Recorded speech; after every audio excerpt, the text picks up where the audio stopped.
Hello friend, welcome back to our new video. आइए जानते हैं आज की 30 महत्वपूर्ण बड़ी खबरें। देश और दुनिया की भी कुछ खास खबरें हैं। उत्तर प्रदेश के सीएम योगी आदित्यनाथ ने 2 बड़े फैसले किए हैं जिससे हम पर और आप पर बहुत असर पड़ेगा। 1 अप्रैल से कई सारे बदलाव भी होने वाले हैं, चाहे वो बैंक सेक्टर से हो या पैन आधार से हो। फिलहाल 1 अप्रैल को गैस सिलेंडर भी सस्ता होने वाला है। लोकसभा चुनाव नजदीक है, ऐसे में गैस सिलेंडर कितना रुपए सस्ता होगा, पिछली बार कितना सस्ता हुआ था, आइए सब कुछ जानते हैं। दोस्तों, सरकार ने बड़ा ऐलान कर दिया है। वृद्धावस्था पेंशन हुई, ये दिव्यांग पेंशन हुआ।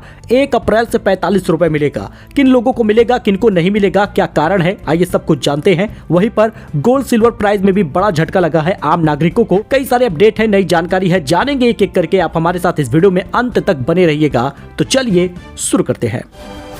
बात करें पहले खबर की, तो काशी विश्वनाथ मंदिर को लेकर बड़ी जानकारी है। 1 साल में 13 करोड़ लोगों ने किए दर्शन, 58 करोड़ रुपए आया है चढ़ावा। अब काशी वासियों के लिए बनाया गया है ये प्लान। दोस्तों, काशी विश्वनाथ मंदिर प्रशासन के मुताबिक अप्रैल से काशी के स्थानीय लोगों के लिए मंदिर में अलग से व्यवस्था शुरू कर दी जाएगी। वे काशी विश्वनाथ के दरबार में अब जल्द ही बगैर भीड़ भाड़ और धक्का मुक्की के आराम से दर्शन कर पाएंगे। ऐसा निर्णय इसलिए लिया गया है क्योंकि दिन प्रतिदिन काशी विश्वनाथ मंदिर में देश और दुनिया के आस्थावानों की बढ़ती भीड़ रोज नए रिकॉर्ड कायम कर रही है, जिससे स्थानीय श्रद्धालुओं को भारी मुसीबत का सामना करना पड़ रहा है। विश्वनाथ मंदिर प्रशासन की माने तो अप्रैल से काशी के स्थानीय लोगों के लिए मंदिर में अलग से व्यवस्था शुरू कर दी जाएगी।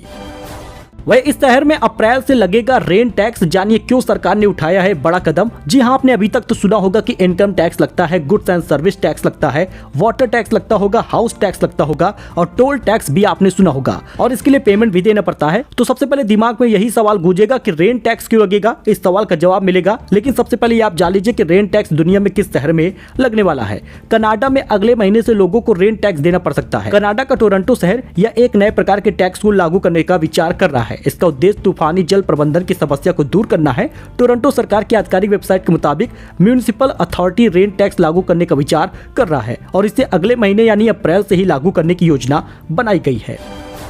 वही 30 मार्च को केंद्रीय कर्मचारियों के लिए बड़ा सरप्राइज होगा क्योंकि 1 करोड़ से ज्यादा लोगों को फायदा होगा। 7th पे कमीशन को लेकर बड़ी खबर है। केंद्र सरकार के कर्मचारियों के लिए 30 मार्च की तारीख बेहद खास होने वाली है। इस तारीख को मार्च महीने की सैलरी आने की उम्मीद है और आपको बता दें केंद्रीय कर्मचारियों की मार्च की सैलरी बढ़ी हुई मिलेगी। 30 मार्च की तारीख बेहद खास होगी और केंद्रीय कर्मचारियों की मार्च की सैलरी बढ़कर मिलेगी। महंगाई भत्ता यानी DA और हाउस रेंट अलाउंस यानी HRA भी मिलेगा। 30 मार्च को ही ये सैलरी आती है, तो 30 मार्च को ये बड़ी खुशखबरी कर्मचारियों को मिलेगी। तो दोस्तों, अगर आप इस शहर में रहते हैं तो पालतू कुत्ते पकड़ने का अभियान शुरू हुआ है। ऐसे बचाइए अपने घर में रखे हुए पालतू पेट्स को। बिना लाइसेंस पालतू कुत्ता घर में मिला तो 5000 रुपए जुर्माना अदा करना होगा। नगर निगम ने 10 टीमें इसको लेकर गठित कर दी गई है। अलीगढ़ नगर निगम महानगर में गुरुवार से पालतू कुत्तों की धरपकड़ का अभियान चलेगा। बिना लाइसेंस पालतू कुत्ता घर में मिला तो 5000 रुपए का जुर्माना अदा करना होगा। नगर निगम ने 10 टीमें इसको लेकर गठित कर दी गई है। किसी के घर में पालतू कुत्ता है तो इसकी सूचना नगर निगम को दे सकता है। नाम गोपनीय रखा जाएगा। शासन ने 23 प्रजातियों के कुत्तों पर पालने पर पाबंदी लगा दी है। अलीगढ़ में भी 23 प्रजातियों के कुत्ते शामिल हो सकते हैं, इसलिए सरकार इसकी जांच कर रही है। पहले 31 मार्च तक का समय था, लेकिन नगर निगम ने 28 मार्च से ही धरपकड़ की तैयारी कर ली है।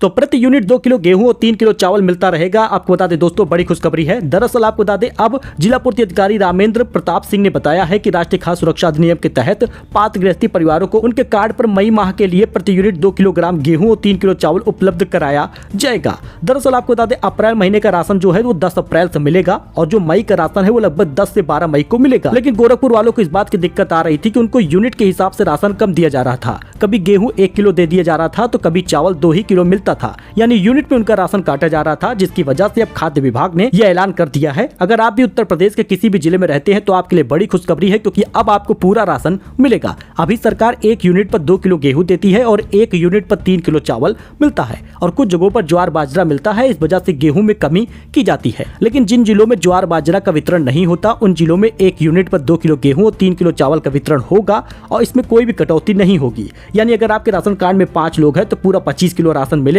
अगर इसमें कटौती कोटेदार करता है तो उसके ऊपर सख्त कार्रवाई होगी। वही अयोध्या में रामनवमी की तैयारी शुरू हो गई है। प्राण प्रतिष्ठा के बाद अब बिखरेगा रामलला के प्रकाट्य का उल्लास। दोस्तों, अयोध्या में रामनवमी की तैयारी शुरू हो गई है। प्राण प्रतिष्ठा के बाद अब रामनवमी आयोजन में 28 मार्च से 17 अप्रैल तक उत्तर प्रदेश के विभिन्न अंचलों के लोक कलाकारों की ओर से प्रस्तुतियां दी जाएंगी। लेकिन आपके लिए एक बड़ी खुशखबरी है क्योंकि अब रामनवमी आ रही है तो अयोध्या में रामनवमी की तैयारी शुरू हो गई है। प्राण प्रतिष्ठा के बाद बिखरेगा रामलला के प्रकाट्य का उल्लास। तो अप्रैल में यूपी के जिले में दिल्ली से मुंबई के लिए फ्लाइटें मिलना शुरू हो जाएंगी। आपको बता दें 26 अक्टूबर तक का शेड्यूल जारी कर दिया गया है। अगले महीने से यूपी से दिल्ली मुंबई आना जाना और आसान हो जाएगा। अप्रैल से कानपुर से आकाशा की फ्लाइटें शुरू होने जा रही हैं और एयरलाइंस की तरफ से 26 अक्टूबर तक का शेड्यूल जारी कर दिया गया है। आप यहाँ पे दिल्ली फ्लाइट का पूरा शेड्यूल देख सकते हैं, साथ ही मुंबई फ्लाइट का भी शेड्यूल देख सकते हैं। तो आप इसका चाहें तो स्क्रीनशॉट ले लीजिए। तो न्यायपालिका पर दबाव डाल रहा एक खास group chief justice DY Chandrachud को 600 वकीलों ने लिखी है चिट्ठी। दोस्तों, देश के करीब 600 नामी वकीलों ने देश के मुख्य न्यायाधीश डीवाई चंद्रचूड़ के नाम पर एक चिट्ठी लिखी है। इस चिट्ठी में आरोप लगाया गया है कि एक खास ग्रुप है जो देश की न्यायपालिका पर दबाव बनाना चाहता है। वही ईडी रेड में बड़ी खबर सामने आ रही है। अरविंद केजरीवाल की पत्नी के रिश्तेदार के यहां पर ईडी की रेड हुई है। FEMA यानी फीमा मामले में हो रही है कार्रवाई। दोस्तों, दिल्ली के मुख्यमंत्री अरविंद केजरीवाल वर्तमान में शराब नीति मामले में ईडी की हिरासत में है। इस समय उनसे जुड़ी एक बड़ी जानकारी सामने आ रही है। उनकी पत्नी सुनीता केजरीवाल ने ये बात बताई है। अरविंद केजरीवाल की पत्नी के रिश्तेदार के यहाँ पर ईडी की रेड चल रही है। दरअसल जांच एजेंसी ने 26 मार्च मंगलवार को सुबह 8 बजे से लेकर 27 मार्च बुधवार शाम 6 बजे तक छापेमारी की है। ईडी की तरफ से ये कार्रवाई फीमा से जुड़े एक पुराने मामले में हुई है। तो दोस्तों, अयोध्या में भगवान राम की होली के बाद मथुरा वृंदावन की गलियां भी कर रही हैं इंतजार। सीएम योगी ने दे दिया है संकेत। सीएम योगी आदित्यनाथ ने मथुरा में कुछ अलग ही संकेत दे दिया। पहली बार मर्यादा पुरुषोत्तम भगवान श्री राम अपने धाम में विराजमान होकर हमें होली के साक्षात दर्शन कराए हैं। मथुरा और वृंदावन की कुंज गलियां भी इंतजार कर रही हैं। ऐसा योगी आदित्यनाथ का बयान आया है जो किसी एक तरफ इशारा कर रहा है। वहीं पर हम शासन करने आए हैं, भजन गाना होगा तो मठ में जाएंगे, जब योगी आदित्यनाथ ने दिखाए इस तरह के तेवर। दोस्तों, यूपी के मुख्यमंत्री योगी आदित्यनाथ ने गाजियाबाद में आयोजित सभा में बताया कि कैसे उन्होंने अपने शासनकाल में कांवड़ यात्रा की शुरुआत कराई। योगी ने कहा, सनातन धर्मावलंबी किसी को छेड़ता नहीं है, हम किसी को कष्ट पहुंचाने नहीं आए, हम शासन करने आए हैं और शासन दमदारी से चलेगा। सीएम ने यह भी कहा, अगर हमें भजन करना होगा तो मठ में जाएंगे।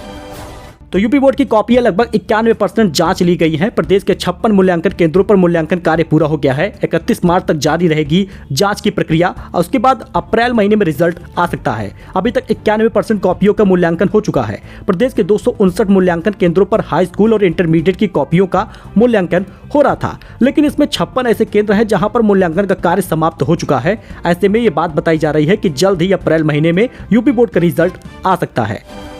तीसरी बार पिता बनेंगे पंजाब के मुख्यमंत्री भगवंत मान। पत्नी ने बेटी को दिया है जन्म। जी हां, पंजाब सीएम भगवंत मान ने सोशल मीडिया प्लेटफॉर्म पर एक्स पर यह जानकारी दी है, जिसमें भगवंत मान ब्लेस्ड विद बेबी गर्ल लिखे हुए हैं। वहीं 26 जनवरी को किया था प्रेगनेंसी का खुलासा। 16 साल छोटी डॉक्टर गुरप्रीत कौर से हुई थी इनकी शादी। अशोका यूनिवर्सिटी में फिर से उठा विवाद, क्या बोला प्रशासन, आइए जान लेते हैं। दोस्तों, अशोका यूनिवर्सिटी के अंदर एक video social media platform x यानी ट्विटर पर वायरल हो रहा है, जिसकी लोग जमकर आलोचना कर रहे हैं। यह वीडियो छात्र प्रदर्शन के दौरान का बताया जा रहा है। हरियाणा के सोनीपत में स्थित अशोका यूनिवर्सिटी एक बार फिर से विवादों में गिर गया है, जिसमें ब्राह्मण और बनियावाद मुर्दाबाद के नारे लगे हैं। तो गोल्ड सिल्वर प्राइस के बारे में बड़ा अपडेट आ गया है। जी आपको बता दें, गोल्ड ने रचा एक और इतिहास, फिर से 67,000 के करीब पहुंच गया है। दोस्तों, आज वित्त वर्ष के आखिरी कार्य दिवस में सराफा मार्केट में 24 कैरेट सोना जो है नए ऑल टाइम हाई पर पहुंच गया है। बुधवार के बाद बंद भाव 66,834 के मुकाबले 137 रुपए प्रति 10 ग्राम बढ़ गया है और 67,000 करीब पहुंच गया है। जी हां, आपको बता दें, आज चांदी पर भी महंगाई का रंग चढ़ा हुआ है। चांदी महज 14 रुपए महंगी हुई है और 74,011 रुपए प्रति किलो मिलेगी। तो वृद्धावस्था पेंशन हुआ या दिव्यांग पेंशन हुआ, इन पेंशन धारकों के लिए सरकार ने बड़ा ऐलान किया है। ये ऐलान पहले ही हो गया था। अब आपको बता दें, अप्रैल महीने से इसका लाभ भी मिलेगा।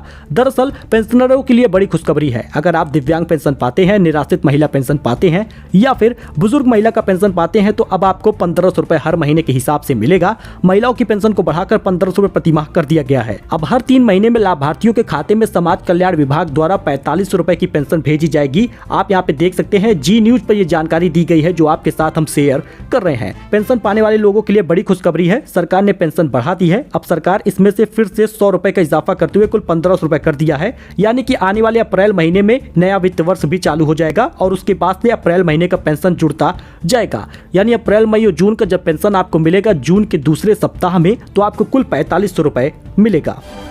वहीं 1 अप्रैल को गैस सिलेंडर हो जाएगा सस्ता, क्योंकि पिछली बार भी सस्ता हुआ था एलपीजी सिलेंडर। वित्त वर्ष के पहले दिन 92 रुपए की राहत मिली थी। दोस्तों नया वित्त वर्ष 1 अप्रैल 2024 आने वाला है और कीमतों में राहत मिल सकती है गैस सिलेंडर के दाम में। एलपीजी सिलेंडर दिल्ली से पटना और अहमदाबाद से अगरतला तक करीब 92 रुपए तक पिछली बार सस्ता हुआ था और इस बार भी उम्मीद जताई जा रही है कि 50 रुपए तक की गिरावट आएगी। 1 अप्रैल 2024 को भी इस रेट में घरेलू एलपीजी सिलेंडर लगभग सस्ता हुआ था। हालांकि महिला दिवस पर केंद्र सरकार ने 100 रुपए तक घरेलू गैस सिलेंडर में छूट दी थी। इस वजह से बताया जा रहा है कि घरेलू गैस सिलेंडर पर यह छूट अब नहीं मिलेगी, गैस सिलेंडर सस्ता नहीं होगा। वैसे आपकी क्या राय है, कमेंट करके जरूर बताइएगा। सो दोस्तों ये कुछ अपडेट था, कुछ जानकारी थी। आई होप कि आपको ये पसंद आया होगा। वीडियो पसंद आया हो तो लाइक करें, चैनल को सब्सक्राइब करें। हमारे साथ जुड़े लेटेस्ट अपडेट के लिए फिलहाल के लिए इतना ही। धन्यवाद।